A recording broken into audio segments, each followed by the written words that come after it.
Hello and welcome to the All Rookie Podcast. Today is June 16th, 2025, and I'm your host, William Harris, aka William is Bill, back with you for another great episode of the All Rookie Podcast. Today is one of my favorite pods.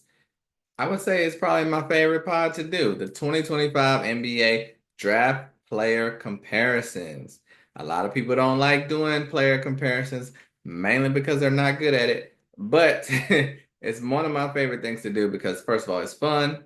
And on a second reason, is because it helps guys that do not get to watch the film get an idea of what these players are going to look like on the court.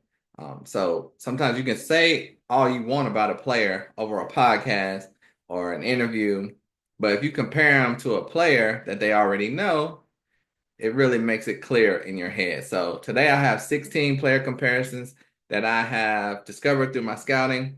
You're not going to see Cooper Flag on here and some of the top guys. I'm going to go pretty deep into it. You're going to have a lot of first rounders, but I don't have a player comparison for everyone because I don't force it. Not everyone has one. So let's just get straight to it like it's nothing to it. I think you guys will enjoy this list of my 16 player comps. Let's start at the top, going in order from my highest ranked to lowest ranked players. VJ Edgecombe.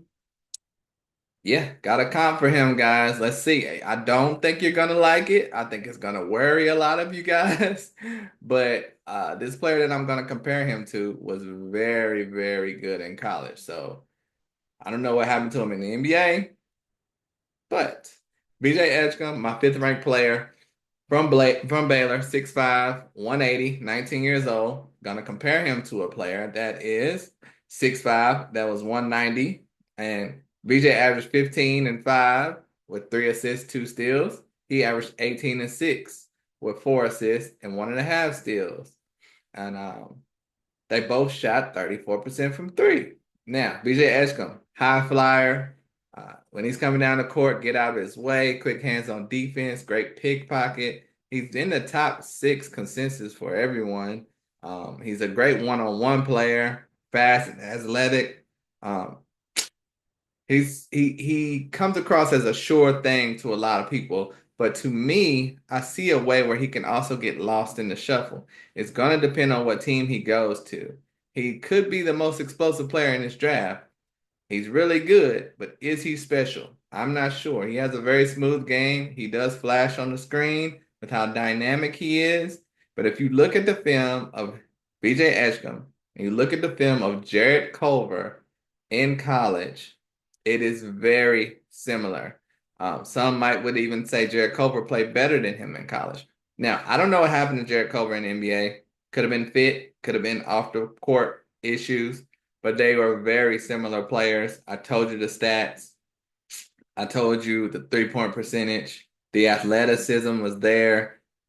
Their games are pretty identical. I mean, I don't even have to have a lot of stats on this one, but I'm not comparing how Jared Culver was in the NBA. I'm comparing college to college. That's for all these guys, except for maybe one or two. And I will let you know that. But I do comparisons on players, how they were in college at the same age as the player that was in college from the past. And BJ Edgecombe, he could be great, but he also could not be great. So right now, I mean, I have him as my fifth ranked prospect, just like everyone else. But he's gonna need to get the right coach, the right team, or he could get lost in the shuffle like Jarrett Culver. I know that's probably a hot take. It's probably you're probably thinking, "Am I crazy?" But please look at the film if you think I'm crazy, and you will see Jarrett Culver was really, really good in college, just like BJ Ashcombe. We will see. I'm not saying anything. I'm not saying. I'm gonna go to the next one before y'all kill me for that. But I have Thomas Sorber, the 6'10" big man from Georgetown, 19 years old, averaged 14 and 8 with 2.5 assists, 1.5 steals, 2 blocks. I am comparing him to Al Jefferson. Al Jefferson, that's a blast from the past for you guys. Now, they're not identical, but I see the path. Thomas Sorber, more of a traditional big. We know Al was. Gets excellent position in the paint, very polished big man. and he can hit the J from the free throw line. So when you think of Al Jefferson, you think of post moves and a jump shot from around 20 feet. Now, Thomas Sorber, not the fastest, but he's a center. It shouldn't hurt him too bad. Al Jefferson was not either.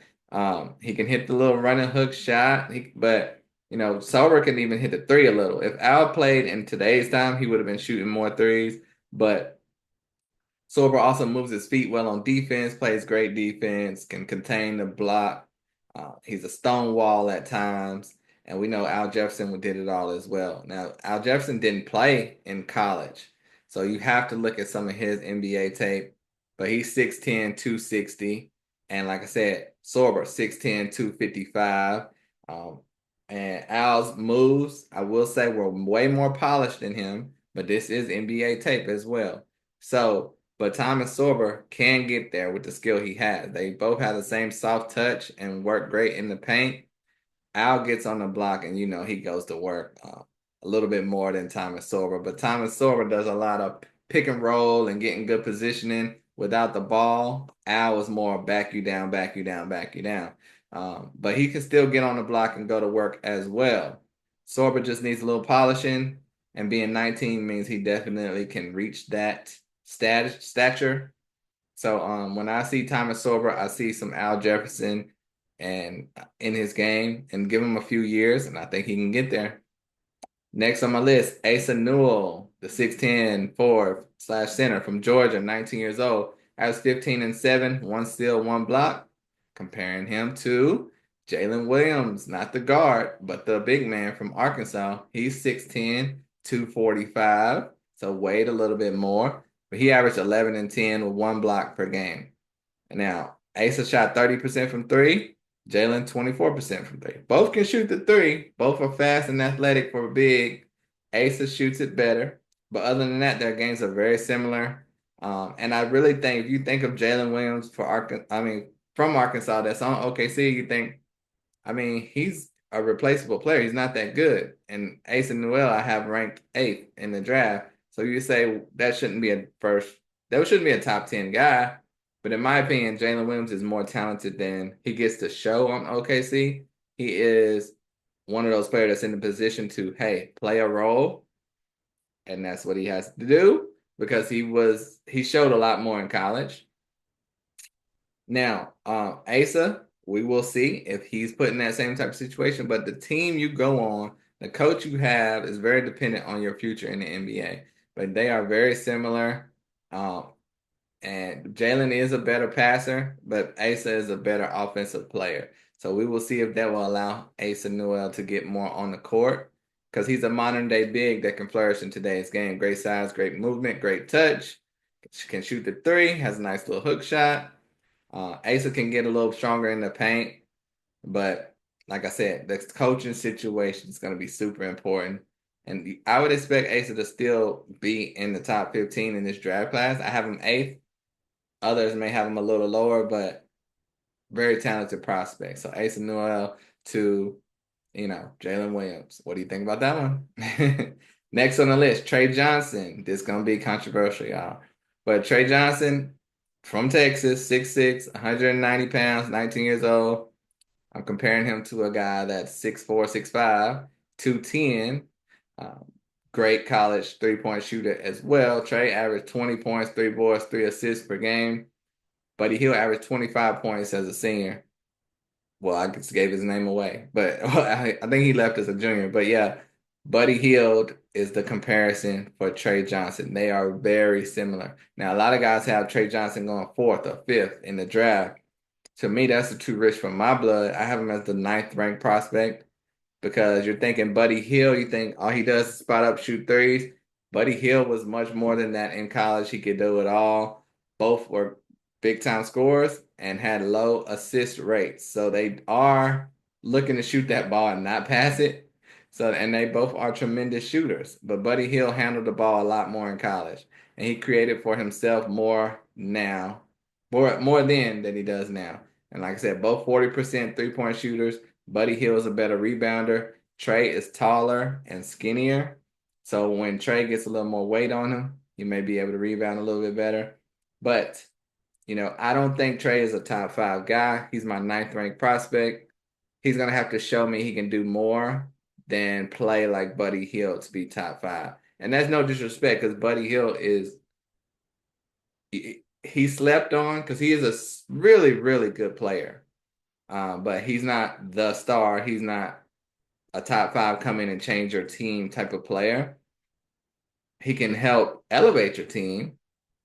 Like when Buddy Hield was in Indiana, he was killing it.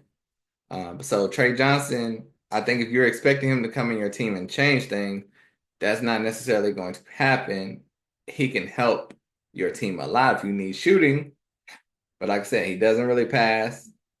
He's just coming in to shoot that rock. And Trey Johnson's not a standout athlete, mainly a perimeter player, not fast, but he is crafty. His game does translate to being a great role player at the minimum, and we will see if he can improve upon that. We will see. And no matter what, he won't be a bust because that shooting is for real. But how much more can he be than a role player?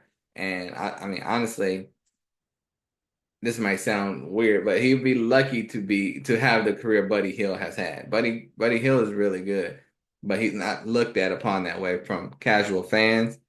So I just think people need to put Trey Johnson in some perspective. And now he is 19. He does have room to grow, but Trey Johnson and Buddy Hield. Hope I'm not bumming you guys out because you want to hear, these guys are Kevin Durant and Michael Jordan and LeBron James. We don't quite have that. Cooper Flag's comparison would be really high, but a lot of these guys have realistic comparisons. And this one I'm about to give you right now, though, is a good one. So, Walter Clayton, he's next on my list. A 6'3" guard from Florida, averaged 18 points, 4 boards, 4 assists, 1 steal. Comparing them to a fella that averaged 20 points, 40% from 3, 3.5 boards, 2 assists. Now, the player I'm comparing him to is basically present day Jamal Murray. Because I went back and looked at Jamal Murray's tape and I'm like, he reminds me of Jamal Murray. When I watch the film on these guys, I see other guys. So I saw Jamal Murray. I went back, checked Jamal Murray's college tape, and Jamal Murray was a beast in college, y'all. He was way more athletic, way more bouncy. So I was like, oh, Walter Clayton does not look like Jamal Murray. But I'm like, wait a minute. When Jamal Murray plays now for the Nuggets, more smooth, more under control, more at a slower pace, that's the comparison right there. So current day Jamal Murray and Walter Clayton play at a very similar place. Whole style exactly, like the exact same style of play. They are both very clutch. And like I said, play at the same pace. Now, like I said, Murray in college was much more faster and explosive, but at his age now, he plays slower, under control. But that you got to remember, Jamal Murray tore his ACL, so that may be the reason why he plays at a slower pace. Jamal Murray's 28 now, so if you're getting a 28-year-old Jamal Murray and Walter Clayton, that's a top 20 pick for sure. And I'm telling you, I don't know if this sounds like a negative, but I'm trying to say positive things about Walter Clayton because Jamal Murray is a great player. He hasn't been an all-star yet, but that's because he kind of just makes it through the season and then he turns it on in the playoffs. And that's what I see in Walter Clayton's future. He's a leader. He can do everything for you that you need. He can be a starting point guard or an elite backup. Um, he's going to do what he can to help the team win. Comes off screens, knocks down threes, provides that camaraderie for the team and attacks the rim. Excellent vision. He needs to get better on defense, but Walter Clayton is I have him ranked 17th right now, but I might move him up a little bit more. We'll see. But Walter Clayton to Jamal Murray. What do you guys think about that one? Next on my list, Nick Clifford, the 6'6" guard / forward from Colorado State, averaged 19 and 10 with 4 boards, 1 steal. I compare him to Aaron Wiggins, not Andrew Wiggins. Aaron Wiggins that's on OKC. He's 6'6", 200, exact same size and height. Shot 36% from 3 compared to Nick's 40% from 3. And he averaged 15 and 6 with 1 steal. So like I said, 19 and 10 with 1 steal. So Aaron Wiggins, super athletic guard, great dunker, and a great shooter. Identical to Nick Clifford, both very active on D. Wiggins was a beast for shot blocking in college, and obviously they can get to the rack and dunk on your whole team. Nick Clifford moves excellent with and without the ball, plays like a pro, very polished player, can create his own shot, and very active and alert on defense. And now you may say, Aaron Wiggins, I mean, who is he? He's not important. He is a very important player for OKC. When guys are out and he gets his opportunity, he balls out. He had like a 40-point game this year when a lot of guys were out and helped them win a game. And he's had some key moments in the playoffs as well. Previous years, Aaron Wiggins has stood out. And whenever he gets a chance, he plays really well for the team. If he was on a different team, you would see just how good Aaron Wiggins is. And Nick Clifford is that same type of player. It's almost a perfect comparison, in my opinion. And if you don't know Aaron Wiggins that well, I can also mention Max Christie. Nick Clifford is a little similar to Max Christie. Um, he just plays like Max did in college, but Nick is a better shooter and scorer. So, you know, and that's also comparing freshman to senior. Nick played as a senior. Max left in the first year, so it's a little tough to compare them. But it's crazy that Max Christie has been in the NBA for 3 years, and Nick Clifford is still older than him. So that's why you don't hear about him being in the lottery because of his age. But he's a pro style player for sure. Next on my list, Yannick Conan Niederheiser, the 7'1" big man from Penn State, 7'1", 245. I'm going to compare him to someone that's 6'11", 235. Now, Yannick averaged 13 and 6 with 2 blocks. Jared Allen averaged 13 and 8 with 1.5 blocks. Now, if you look at that, that's better numbers from the young man, Yannick. He had 2 less rebounds, but he had 0.5 more blocks. So, I mean, it's very promising to me. Their games are very similar. Both great shot blockers and paint defenders, athletic bigs.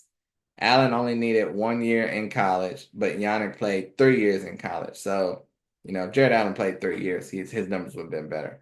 But similar numbers from the first to the third year, and neither of them shoot 3-pointers, but both are great rim protectors, can drive to the basket, going by his man, just need to score more. Both great offensive rebounders. They run well, good athleticism, both lob threats.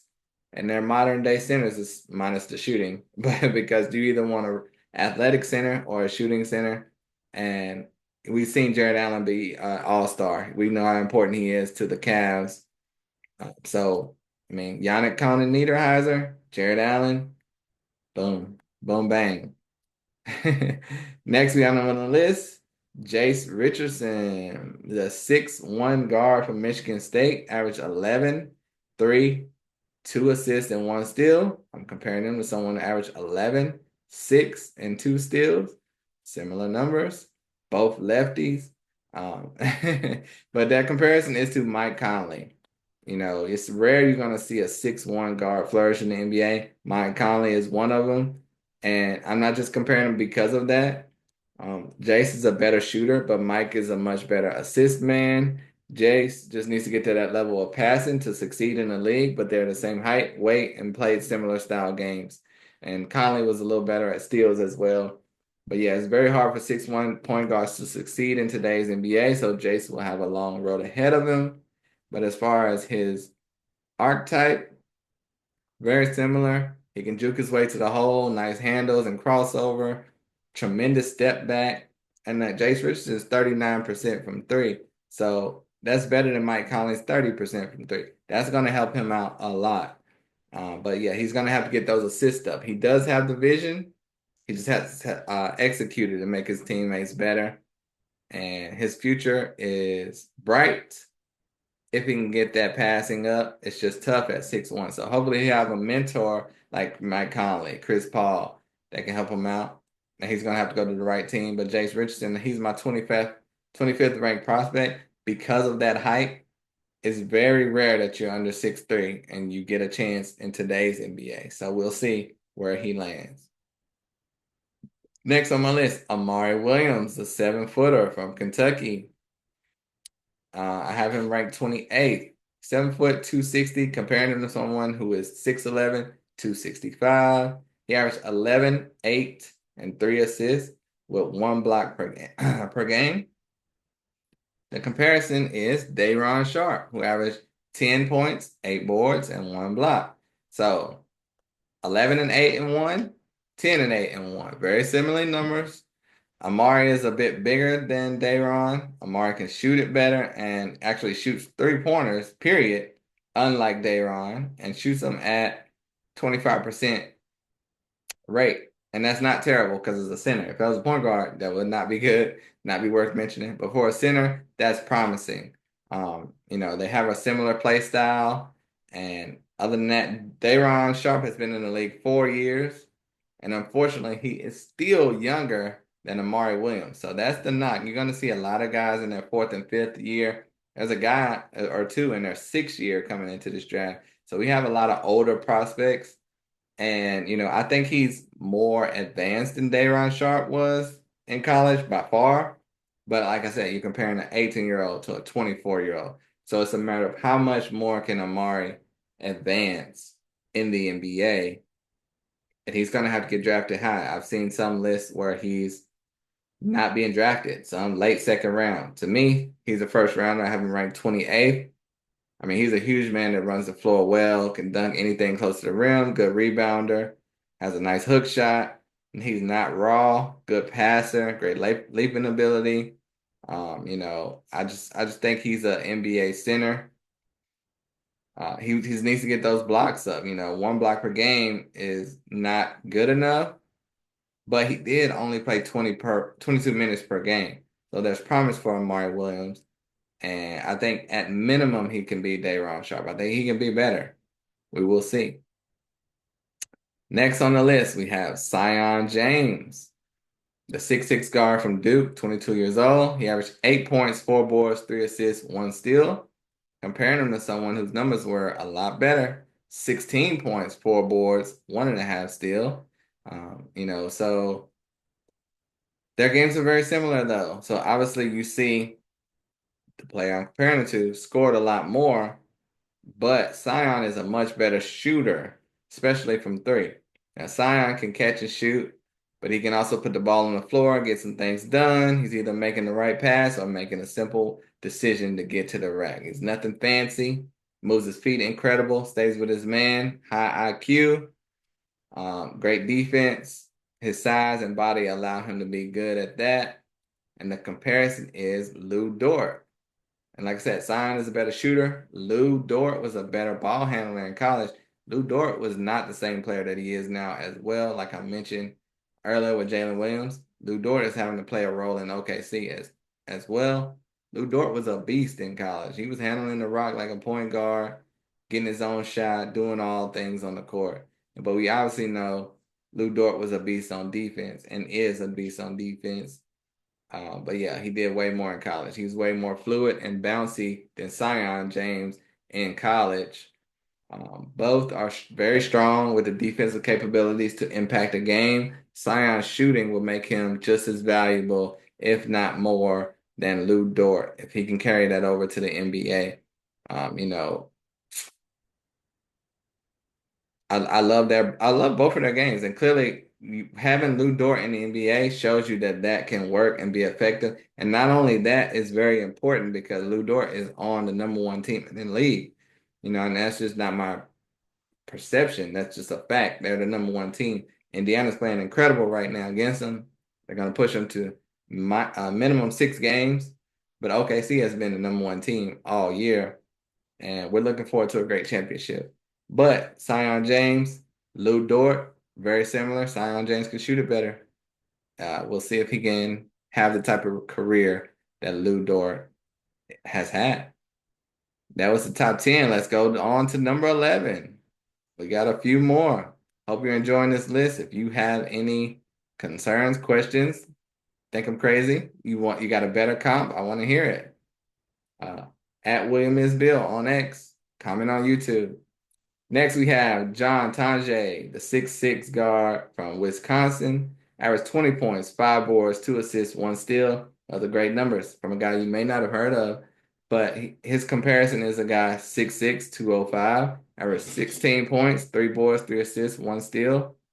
Numbers not too crazily different. One shot 39% from three, one shot 40% from three. John Tonje, the comparison is Dillon Brooks. Now, Tonje is a really good guard slash forward, can great catch and shoot, 3-point shooter especially, can get to the basket and be effective, not really dynamic or explosive, but he can be a 3-and-D guy in the NBA, which is clearly very important.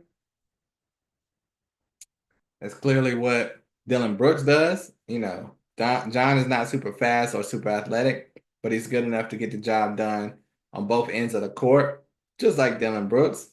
Both use their mind and body to score over and to defend over athleticism. Both really good 3-point shooters, both are hard workers that play a similar style. And Brooks, when I look at John Tonje, he looks a little thicker than Dillon Brooks was in college. But Dillon Brooks now is 225. So Brooks is more of a pest defensively. If John can get better at that, and he's already pretty good, he'll definitely have a role in the NBA. Shooting 40%, 39% from three, being a pest on defense, being 6'6", they'll find a spot for you. So follow the Dillon Brooks guide minus the off the court actions. Not off the court, on the court antics, and you'll be all right. Next on my list, Arthur Kaluma, 6'7" forward from Texas, averaged 12 points, 7.5 boards, 2 assists, 1 steal, 1 block. My comparison for him is Taurean Prince. He's 6'7", 220, exact same size, averaged 16 points, 6 boards, 1 steal per game. So he scored a little bit better and shot 36% from three. They both shot 36% from three. Prince was a little more explosive in college, but in the NBA, he's been in that role of a role player for 9 years. But there's no reason why Arthur Kaluma can't do the same thing. Prince doesn't have the athleticism now, but it's that he did in college, but he's still very useful when he's knocking down his shots. And we know they're both good defenders. So that's a promising path for Arthur Kaluma, who I see most people do not have being drafted. For me, he's right at the end of the second round. I have him ranked 59, 60. There's only 59 picks in the draft, but he's right there. And I say in the 55 to 65 range for me. I've seen some people have him way out of the draft.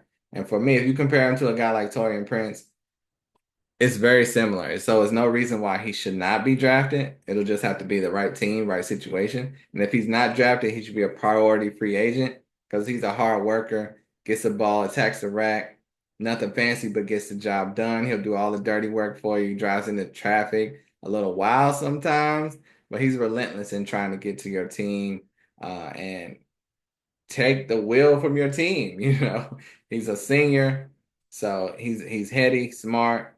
And if you don't see Taurean Prince, he can fill a Nico Batum type of role. There's a place in the league for Arthur Kaluma, and I think people need to realize that.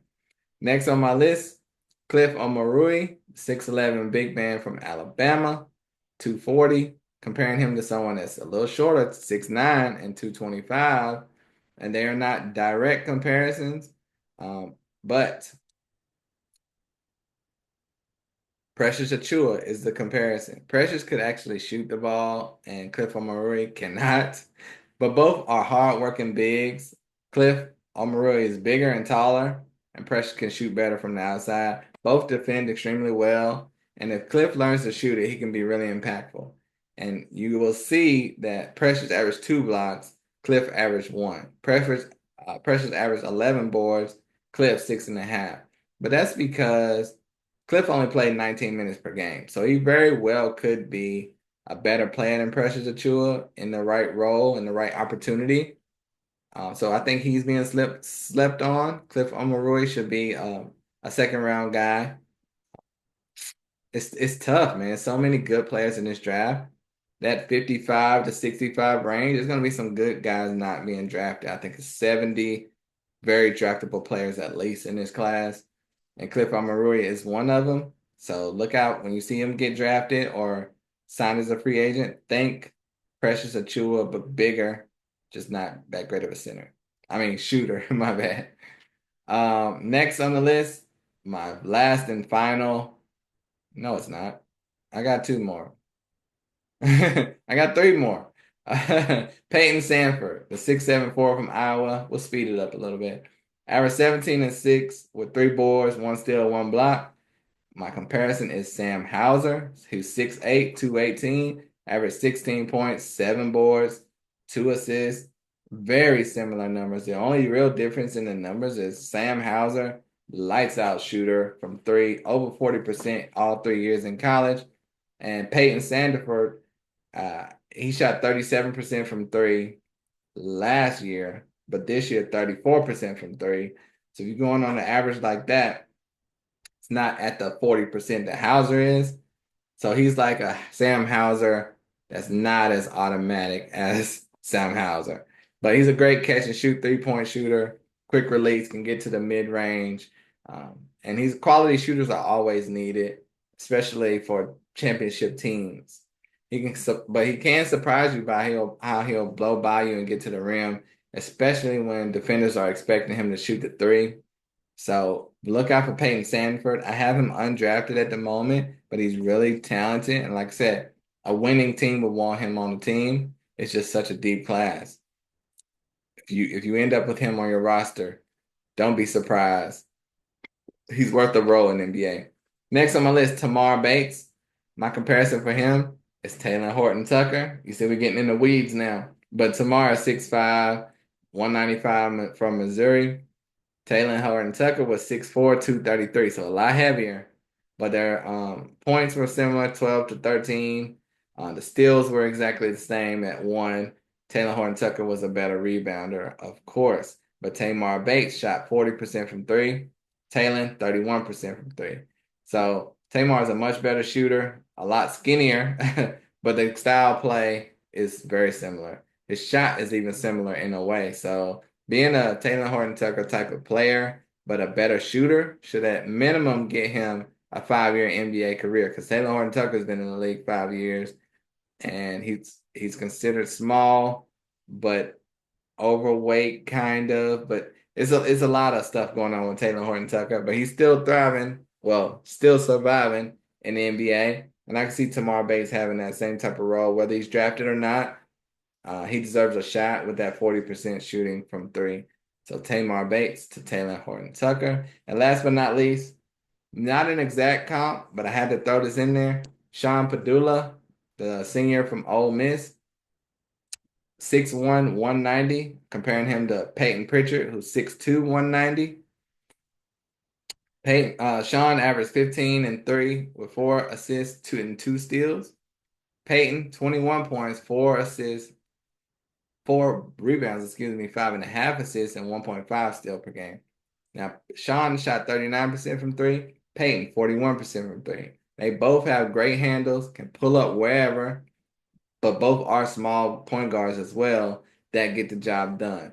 And both of them are lights out from deep. So Sean Padula is not as quick and shifty as Peyton's Pritchard, but great handles.